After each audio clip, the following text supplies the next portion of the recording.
Away from that, in a bid to address government determination to reform the extractive industry, the African Center for Leadership, Strategy and Development is implementing a grant in the extractive sector to integrate women's inclusion in the governance of the natural resource in Nigeria.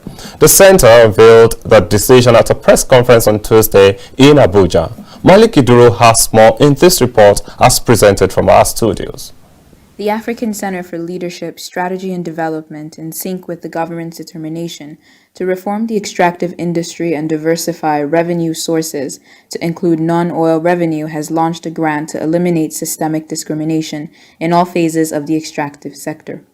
Victoria Udo, Program Coordinator, Center LSD, said the programs also aim to mobilize citizens to participate in the development of natural resources for the mineral sector to contribute to the gross domestic product. Support for institutional strength build.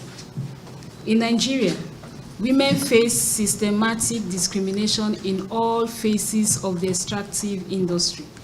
The entrenched gender bias not only prevents women from engaging in and accessing economic benefits, but the Mineral and Mining Act 227, which guides processes and procedures in the sector, is gender blind. And as a result, community consultation and decision making are done in alienation of women and their perspectives. The result is increasing gender inequality and the further disempowerment of the women. Speaking further, the aim also looks at how to integrate gender in its extractive work. As land is expropriated for extractive industry projects, so are the family farms that women often manage. These farms give women the ability to earn income and some level of independence and decision-making power in the household and community. But women can lose this influence when their livelihood are lost because of extractive industries projects. Also speaking, the executive director of Center LSD, Monday Osaza, said the project is to build a strong and resilient organization that will contribute to the elimination of all forms of gender-based violence in the interactive sector of the country.